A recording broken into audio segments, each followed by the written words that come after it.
From the gun, here's Watson. Throws right side. And he's got it. So they went ahead and went for two to tie the game, and it works out.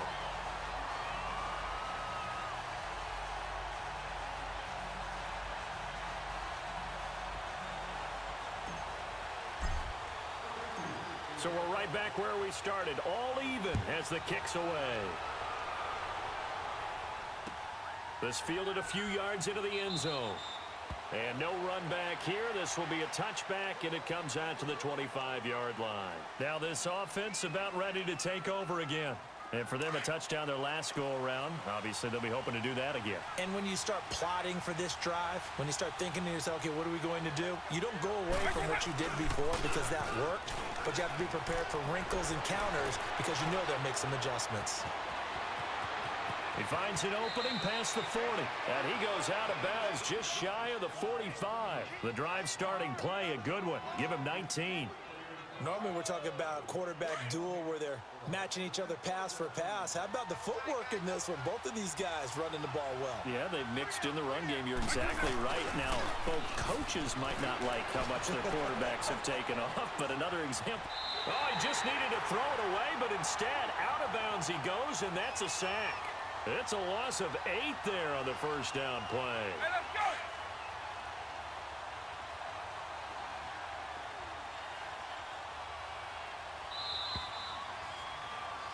Back now in Foxborough.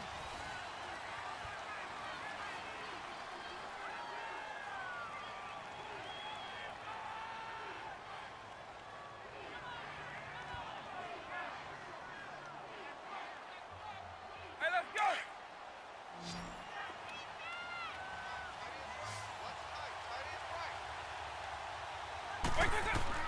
Second down, Vic. Being chased out left. Room to run past midfield. And finally brought down right at the midfield stripe. A breakdown defensively there as the scramble is going to set him up with a much more manageable third down. This a big play for both sides. What will we see here? 3rd and 4. Vic now from the 50. Forced out to his left. It's brought in left side by Tate. 15 yards there for number 15. On any given pass play, you never know exactly where your exit points are going to be. On this play, he was flushed to his left, still on the run, able to accurately throw the football for a nice first down. Now a first down carry. It's Williams. And an alley to run. And inside the 20 before he's brought down. Another nice gain, 16 yards there and a first down again. That's pretty much meat and potatoes right there, wasn't it? Just go right at them and let your big horse charge up the middle. Not too fancy there, was it? Nothing fancy at all, challenging that defense. And on that go-around, the offense won the challenge. Throwing, Vic, under a heavy rush, and down he goes. Deion Jones coming in hard on the blitz. He gets him down for a loss of 4. So after the sack, here's 2nd and 14.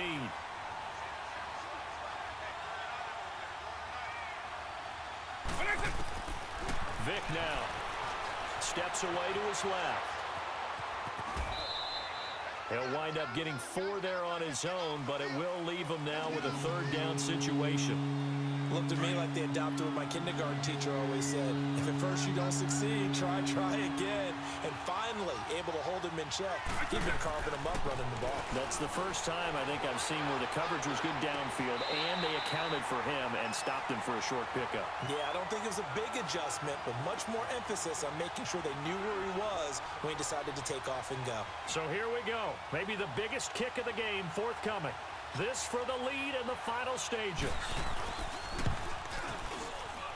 And Bailey able to knock it through. And they take a 17-14 lead. So the drive here ends with a field goal. It does give them the lead, but this one's still certainly a long ways from over. It definitely puts a lot of pressure on your defense to hold the lead, right? They're happy to have it and happy to be out there trying to do so. But I know as a former player, in the back of their mind, they're thinking, why don't you score the touchdown and seal this thing? And a pretty slick return there as he's up just shy of the 45-yard line. And when you're facing a deficit on the scoreboard, You're just looking for something to get you right back into the game, and that's the spark that they were looking for. They got it with that big return. Very good starting position for the Patriot offense as they come up 1st and 10. Out of the gun, Watson. Now he'll dump it underneath to his running back, complete. Time for a break. We're back to see what happens after this.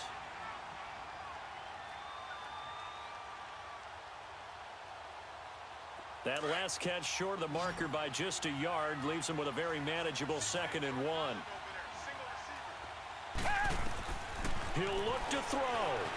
Buying time to his left. And he'll be hit as he releases it, and that'll fall incomplete. Jimmy Graham, the intended receiver, and it's 3rd and short.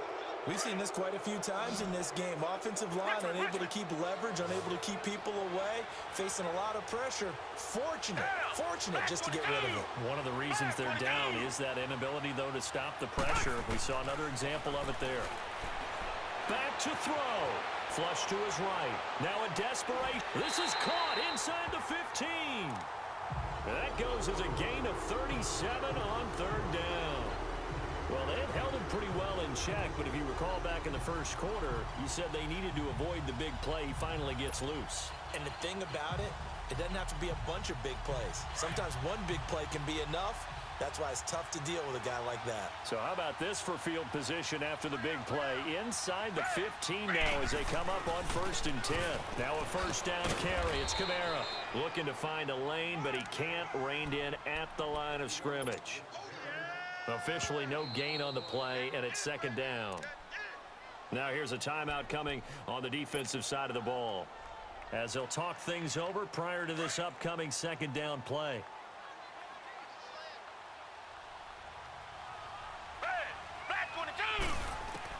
Back to throw. And this is caught. It's Edelman. And here he'll get it down to the 7. Now a stoppage here. We'll get another timeout as they'll talk it over here before what will be an important 3rd down.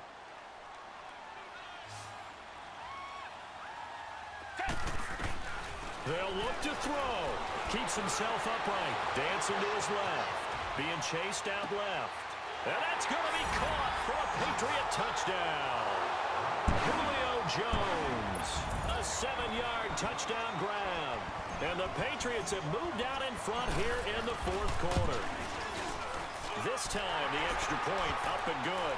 And that will make this a 4-point game. Gold now out to kick it away.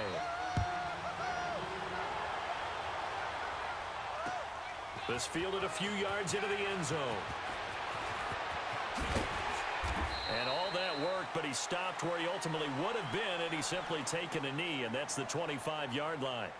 Now this offensive unit ready to see what they can do here. They're down here in a 1-score game, but the time, it's a factor, but it's not a huge factor right now, is it? It's really not, because this amount of time gives them a chance to run their offense, to go through play sequences. And this is what they work on every week in practice, usually on a Friday. They go over this type of a situation, late game situation. What are we going to do when we have the opportunity? They've called these plays a bunch of times. Now's their chance to execute them. Well, they have the opportunity now. Here's the execution. He's going to let it fly. So they took a shot on 1st down, but couldn't connect. These are the spots, this stage of the game, where it pays to have speed on the perimeter, doesn't it? It certainly does, and in the 2nd quarter, he may very well run by him, but in this situation, I know as a defender, I'm loosening up a couple of extra steps that allowed him to run with him stride for stride.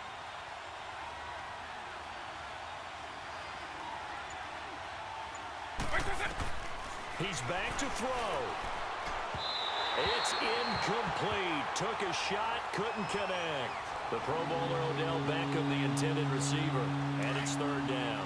Big play coming up. Here's 3rd and 10. I would expect to see some pressure here.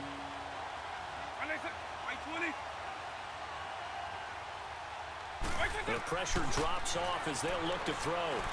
Eluding the pressure right. He can run for it, and he will.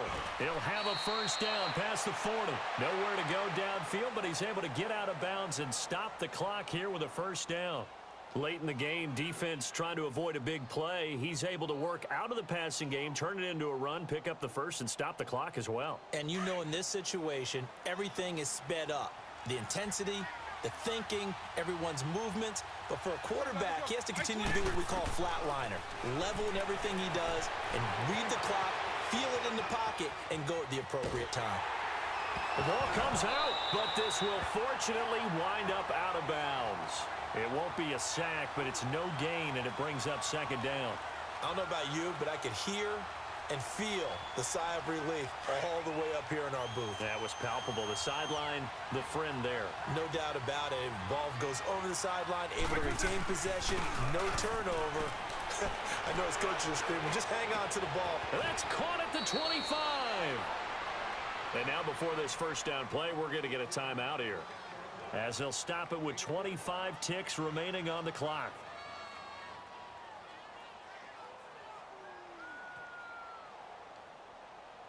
So the big play gets them all the way down to the outskirts of the red zone here for 1st and 10. Here's Vic. Rolling to his left. And he's got it. It's caught for a touchdown. And they have taken the lead here in the final seconds. How many people are watching this one right here who gave up? Because that score, they might want to try and rush back into this stadium. Yeah, what looks like is going to be the game-deciding score, although a little bit of time left, so you can't count your chickens before they're hatched. Well, they better come back in here and watch this one, because you and I, we're not going anywhere. We want to see this one play out. Bailey got the extra point, and it would appear, barring some late heroics, they're going to get out of here with a come-from-behind victory. Bailey now to kick this one away.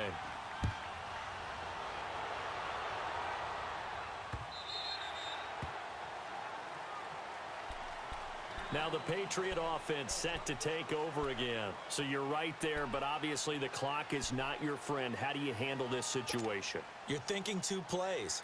One, to get yourself in position for the second one, whether you're able to get into field goal range or you have to try another deep pass, another Hail Mary, but you're trying to get the first one to a receiver, get out of bounds, and give yourself a chance to set things up for an easier shot at it. We'll see if they can do it. Might be easier said than done. Slant route, caught by Edelman. And now we won't see a play on first down. We're going to get a timeout instead, as he'll stop it with 11 seconds remaining in the ball game.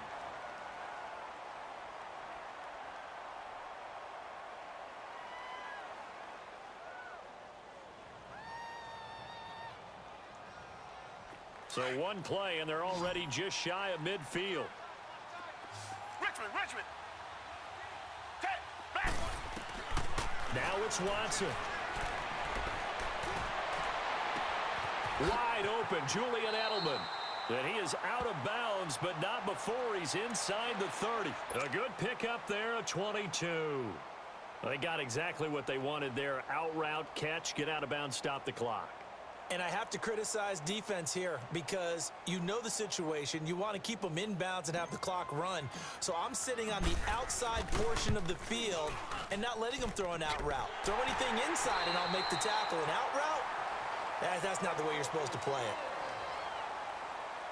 it. And here in overtime, if the team that receives the ball scores a touchdown, it's over. If they don't, we can still have some more football. That's exactly right. If they go down and kick a field goal, the other team gets a possession to either match it or score a touchdown to win the ball game. If both teams kick field goals, the next team to score wins.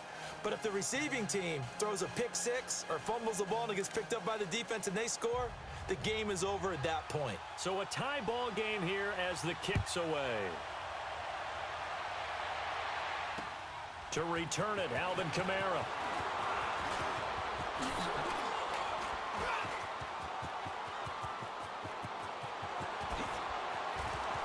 And now look at him go. There are no flags. He's into the end zone. Touchdown. And an amazing